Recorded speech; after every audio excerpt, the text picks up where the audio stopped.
A huge 4-0 win for Atleti. There was a chance in the 59th minute, a goal called back from Barcelona due to offside, but Real Sociedad, they picked up a win yesterday in the first leg.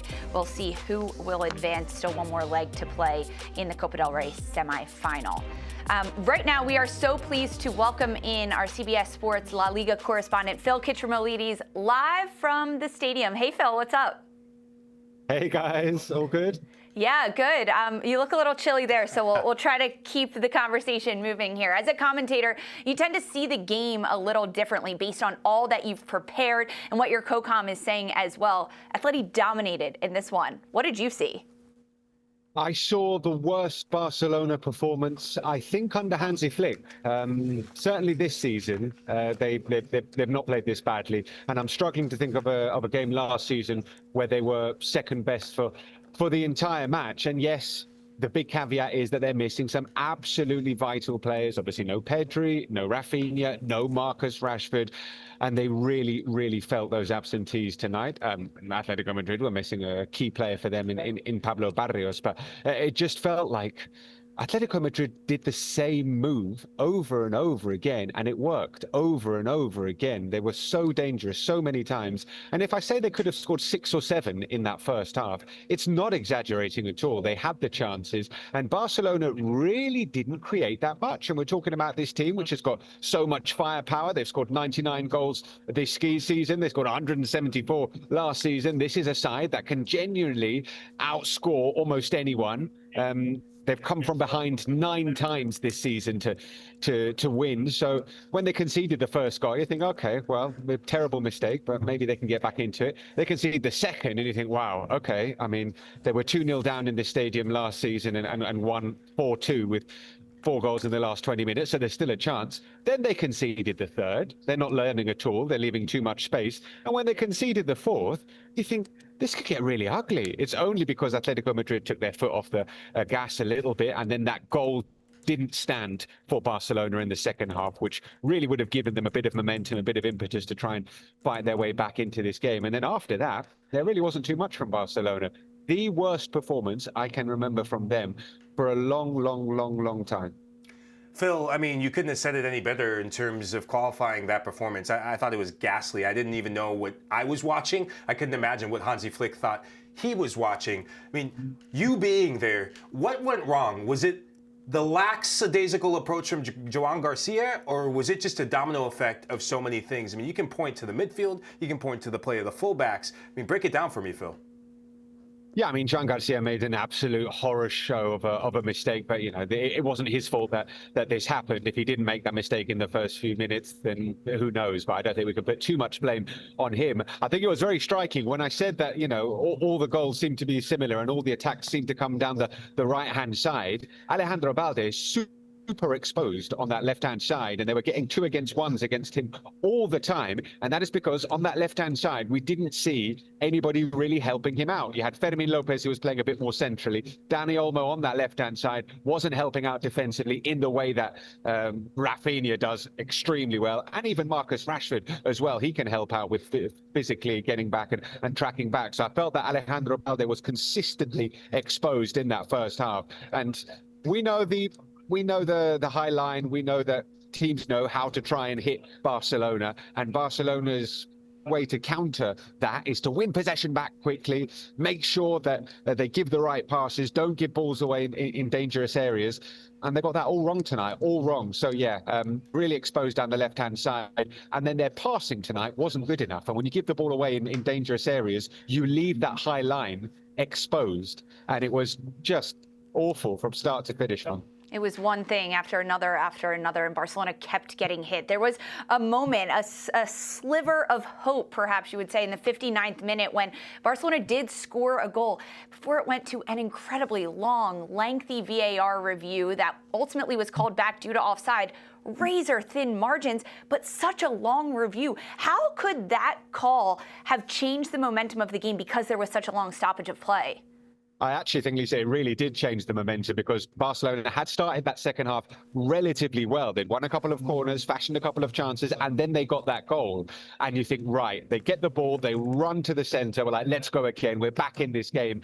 And then they waited and waited and waited, and we were waiting 7 minutes for a VAR check. Absolutely ridiculous. I think that there has been some kind of communication from the referees association that the semi-automatic offside system wasn't working for this, which is why it took so long for them to make that decision. Razor thin, very, very tight call, which went against Barcelona, which, football is about momentum, it's about emotions, and we talk about tactics and stuff, but, don't discount how important it is to have that momentum and to have that feeling, right, we can get back into this, we can get them on the ropes.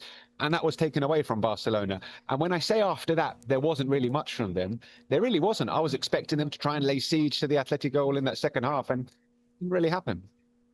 Phil, I mean, we have to talk about the other team, right? You touched about Atleti, just the way that they played, really inspiring football. Where does Cholo and Atleti go from here? Because it's been very inconsistent, sometimes maybe good, sometimes maybe not so good, So where do they go from here, and how do they build on the momentum of this?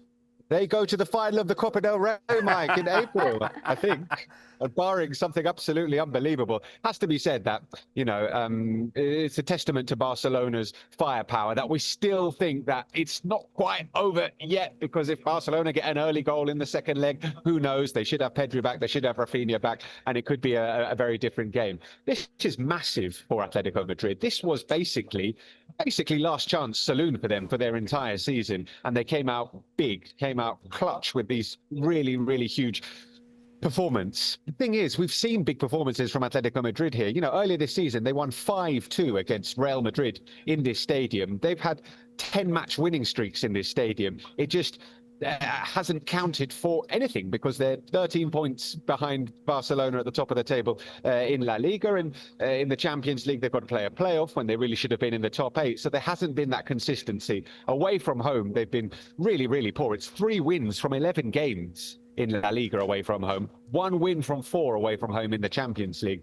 Their away form has been terrible. At home, this is a fortress, and they showed it tonight. They've had big wins here against other teams, like I said, against Real Madrid, but they need consistency. You can imagine, right, if there's any team that can go away from home and defend a 4-0 lead, it should be Diego Simeone's Atletico Madrid, but you never know. The second leg is in 3 weeks' time. I think it's on March the 3rd. A lot of stuff can change between now and then, but they're in a really, really good position to be in the final. And then in the final, they will be favourites against either Real Sociedad or Athletic Club, and they will be very close to winning some silverware. The Copa del Rey has been shared around in recent years. I think, 6 different teams have won it in the last 7 years. Real Betis have won it, Valencia have won it, Real Sociedad have won it, Athletic Club de Bilbao have won it, but Atletico haven't. Well, tonight, they took a big, big step towards the final. This could be their chance. This is their year. A huge win for Atleti, and now they have some time, a couple of weeks to regroup. Phil, thanks so much. Get some tea, warm up after that one. I will do, guys. Thank you very much.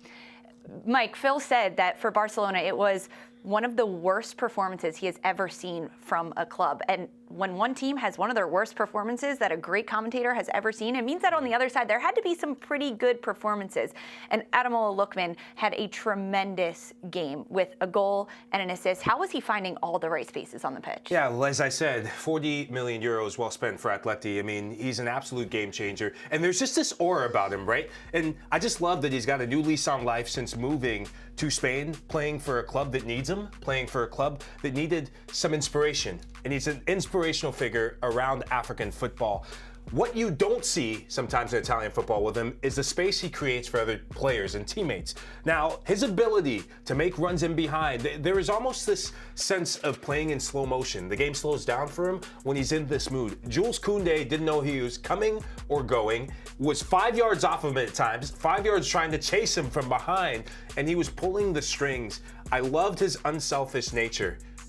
Getting that assist to Julian Alvarez says a lot about his mentality, his reading of the room, that the collective is going to make this Atleti side better, but it's all about Ademola Lookman, and I think they have a real chance to win this whole competition. I always back them because cup competition and Cholo Simeone, there's something about it, but they have a star in their hands and an absolute game changer. If they found Lookman 2, 3 more times throughout this game, it easily could have been 6-7-0 for Atleti. Did you expect this level of dominance from them? No, I really didn't. I mean, this was a match where I think for the first time in a long time, Barcelona got taught an absolute footballing lesson from Atleti.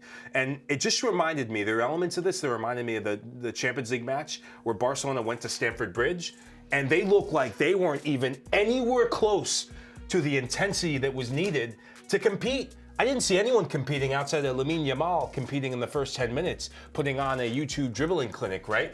But this has to be more than Lamine Yamal. I mean, he has been their driving force in the last 7-8 matches. I mean, as he goes, this Barcelona side really goes, but too many players not having the right mentality, both fullbacks not good enough on the day, Alex Balde not tracking back. I mean, I could go on with this. And looking at the numbers, this is Hansi Flick's worst loss of his professional career, right? And for Barcelona, it's the first time they've given up 4 goals and a half of a football match since they lost to Hansi Flick's Bayern Munich 8-2 in the UEFA Champions League. So it's coming back full circle. Wow. And it's definitely panic alert for Barcelona. I mean, no Pedri, no Rafinha. This Barcelona side ceases to be Barcelona, in my opinion. They are not good enough without those two, and they're a shadow of themselves right now going to the second leg.